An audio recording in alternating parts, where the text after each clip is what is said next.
Sure you've noticed, she's pretty hot.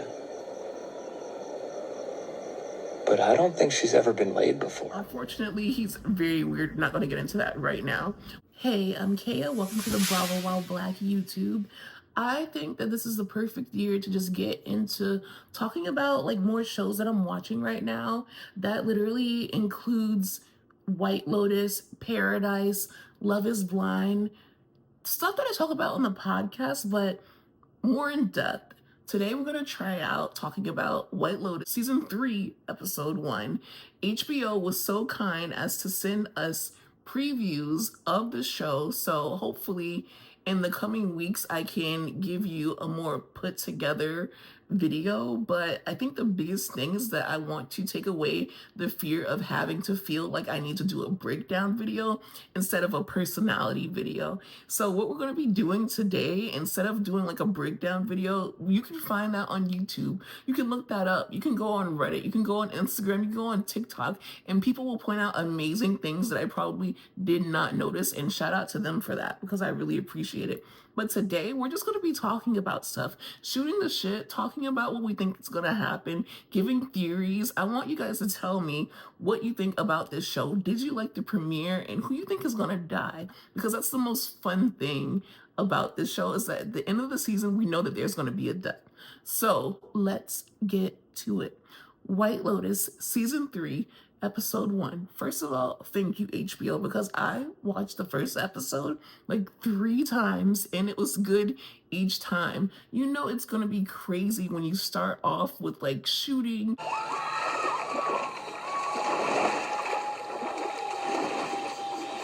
and chaos and all this other shit. I think the other episodes or the other season premieres actually just started off with people on their way home, or kind of just more solemn, you know, after the murder. In the words of Alan from Traders, after the murder happened. But this one starts off with chaos, and it starts off with Belinda's son. I think that he's getting like not a massage, but he is doing some kind of like yoga or some kind of health and wellness session, and all of a sudden guns start blasting like Christmas Day, like 4th of July, okay? Well, I don't know where they shoot at on Christmas. I should say 4th of July. And he is out that bitch, okay? And he goes and he runs by like a statue of, I guess, you know, of a Buddhist kind of statue. They pray to different gods, and he praises Jesus, and he's like, my mom better be effing okay. And I'm like, well, you should not be cursing at Jesus. I get it, because my mama better be okay too. And I'm just so happy because at the end I connected it, and I'm like, wait, that's Belinda's son, and he was talking about Belinda this whole time. How crazy is that? So we not only do we have Belinda back, but we have a piece of her back, which is her son. Because one thing about Belinda, I know that Tanya was lonely, but Belinda felt a little lonely too. So hopefully with her son here on this season, she doesn't feel lonely. But before we get into things, let's talk about where we see everyone from. Like, where does this person come from? I know Patrick Schwarzenegger. I know what he's from, but I know that you have some familiar faces that you just can't place. We're going to start with Belinda, obviously played by Natasha Rothwell, from Insecure, from How to Die Alone. And then Belinda's son is Zion, played by Nicholas Duvernay.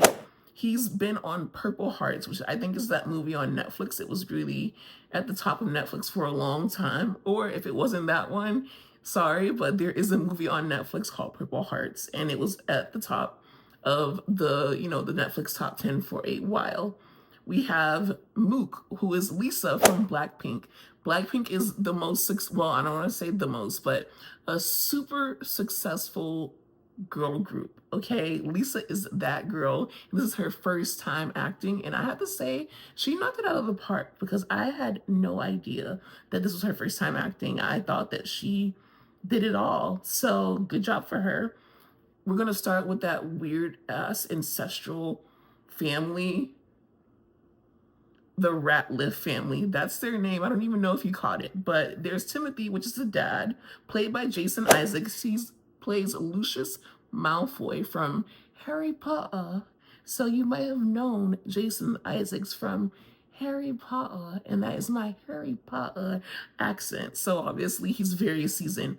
Victoria Ratliff is also a person who has a cult following. Her name is Parker Posey. But I will say Parker Posey recently got in trouble because of the whole Blake Lively situation. I think she was in an interview with Blake Lively, and it wasn't just Blake Lively, it was also Parker Posey that was allegedly rude to the interviewer, which is unfortunate. So I hope that that does not, hope that she's not the same way if that is her. If it's not, my bad, girl.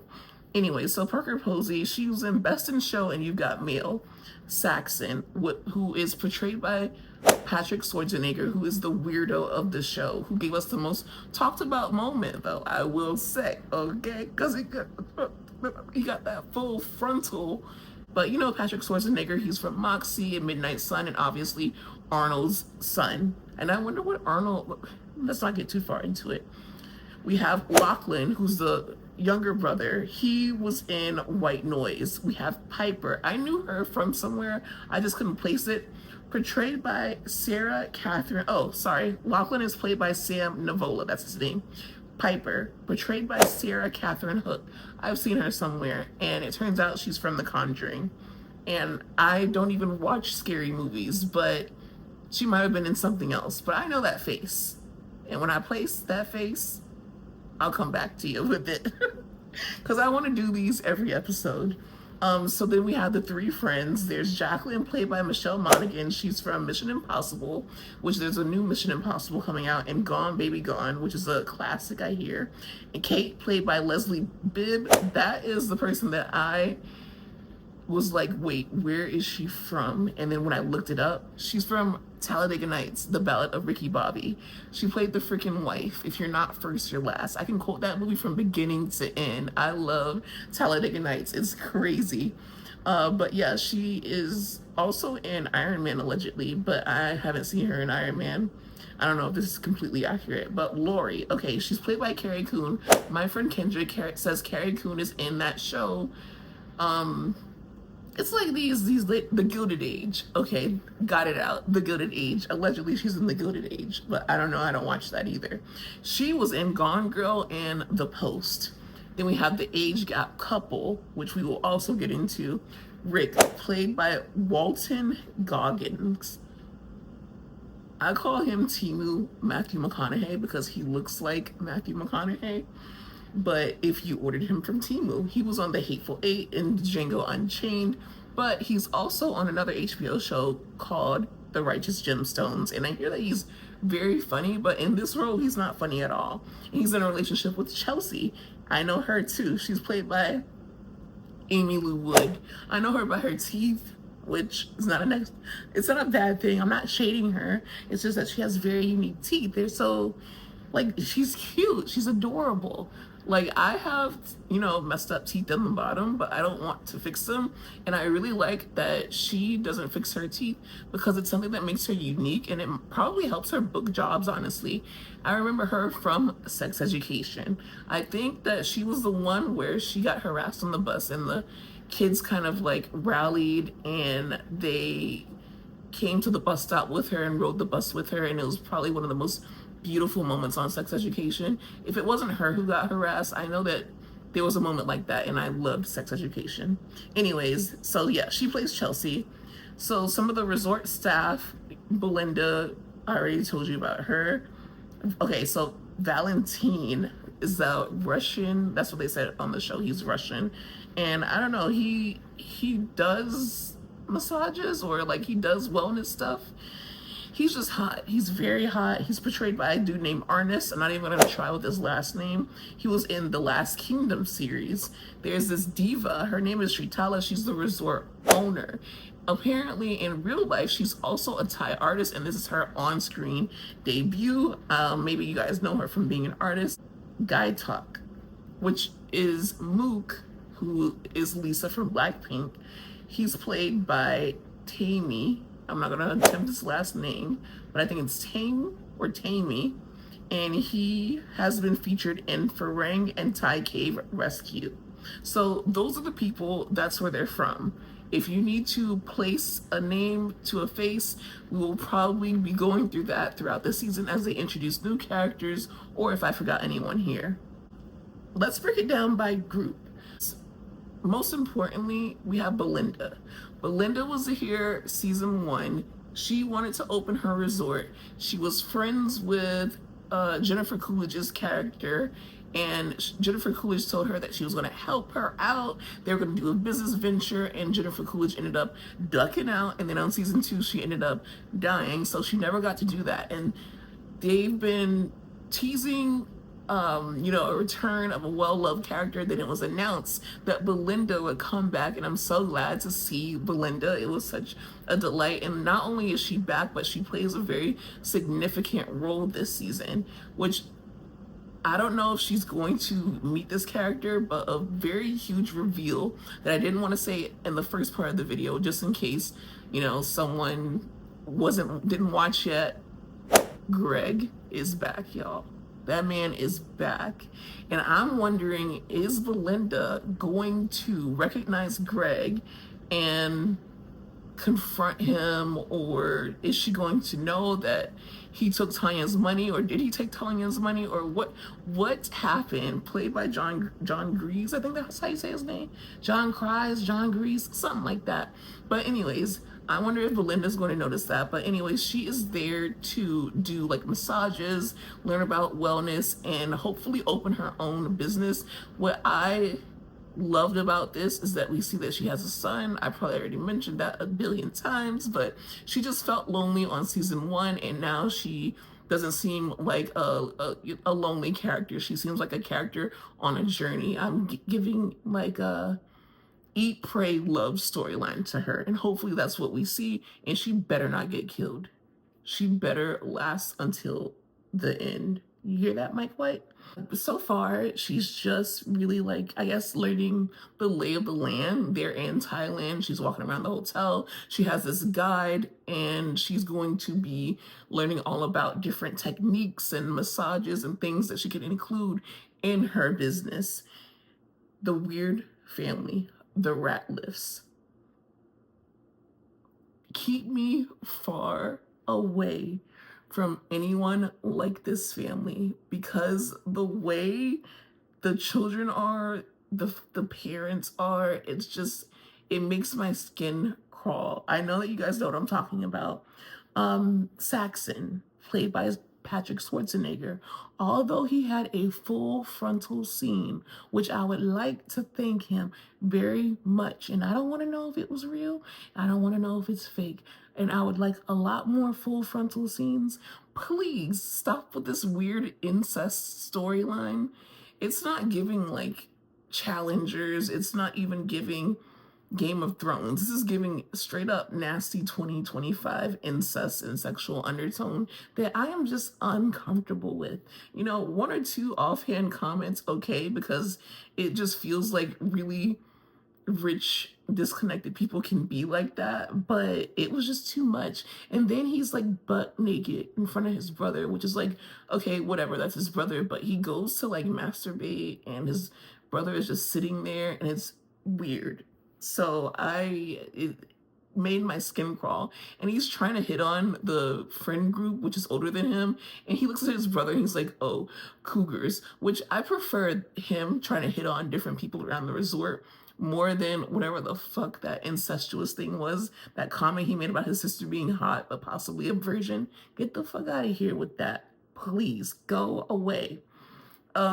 So Walter Goggins, aka Rick, and his younger girlfriend, aka Chelsea. Rick and Chelsea, I don't know what's going on, but he freaks me the fuck out. I know that he is in some deep duty, and he's gonna come up on the list of the latter portion of this video, which is who I think is going to die, which I want to know, who do you think is going to die? But anyways, he is acting sketchy. I think that she said that she wanted to go to Australia, and I want you guys to notice that he didn't say that I don't want to go to Australia. He said that I can't. I wanted to go to Australia. Well, I told you that I can't go to Australia. Go to Australia. Why can't you go to Australia, sir? What are you doing, sir? It's weird. Greg, who appeared, he has a new hot young girlfriend who has made friends with Chelsea. And I am just sitting here like, a man will put you through hell and then just go and get another girlfriend. Because I know that he got a bag from her death. Because they were married, right? Yeah, I think they were married. So he definitely got her insurance money. And now he's just in Thailand spending it on another bitch at another White Lotus, which is like, sir, you clearly didn't learn your lesson if you're at another White Lotus. How dare you? I hope you get caught, too. So we're going to see what happens with Greg and his new girlfriend. The hotel owner, the diva, Shritala, her employee, I think his name, well, I'll say that for the latter portion, but she is going to give, I feel like she might be our new Jennifer Coolidge. Do you know that? Like the person that we're looking forward to watching every week.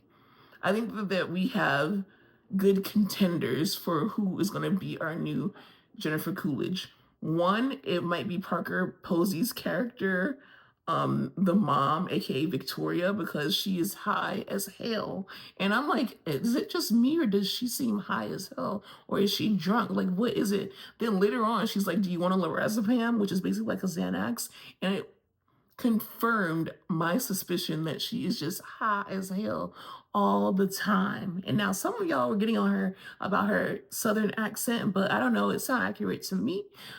Of course, I'm from Florida, so I hear a variety of southern accents and they don't all sound the same.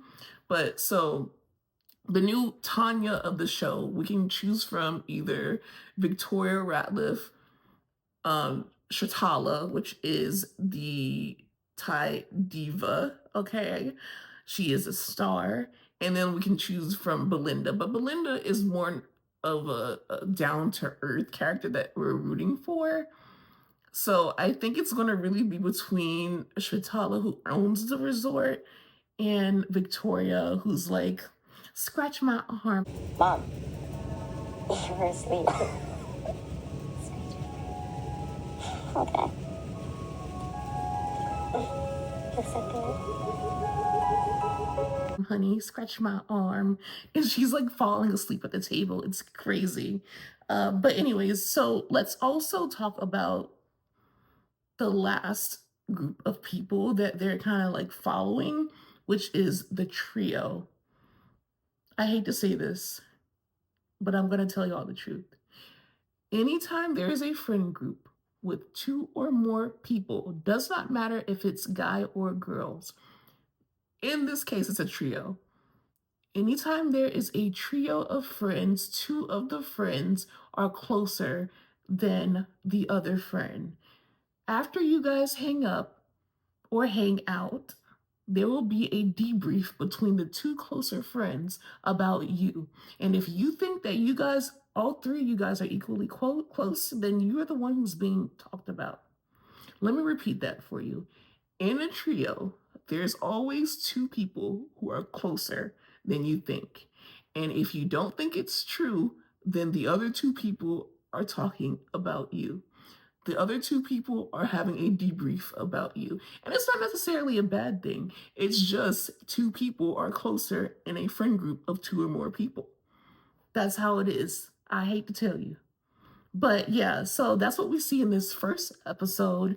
I think it's not Carrie Coon, but the other woman. So it's going to be Michelle. Okay, Jacqueline and Kate are closer to each other than they are with Lori. And that's why Lori was crying, because she knows that they're talking about her like a damn dog.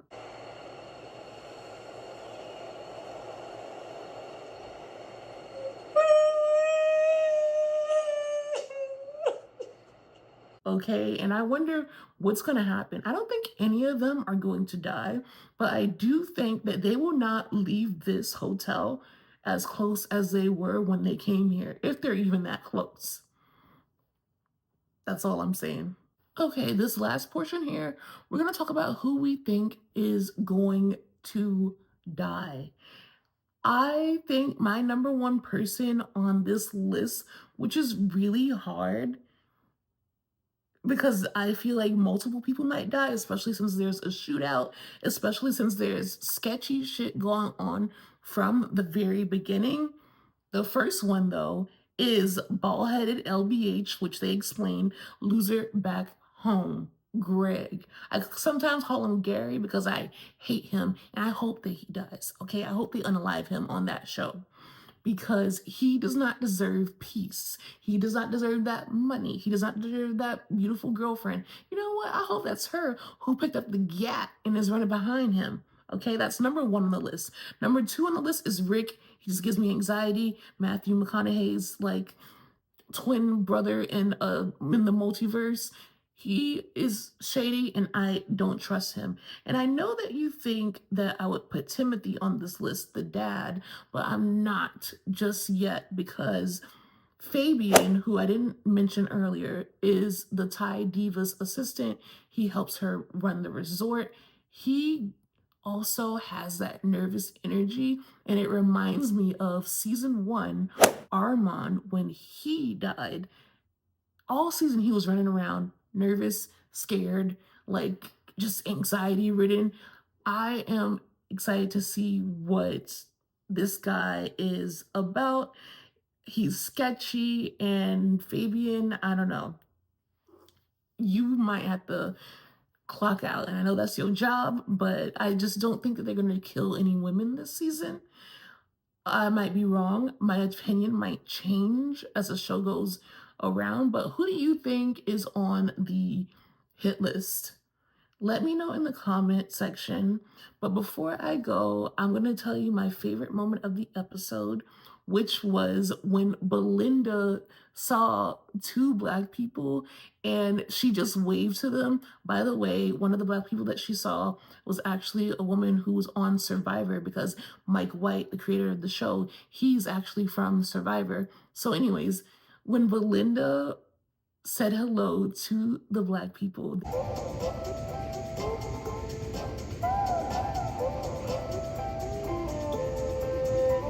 and she went on the phone and she was like, I saw Black people. That was so real, because it doesn't matter where we are.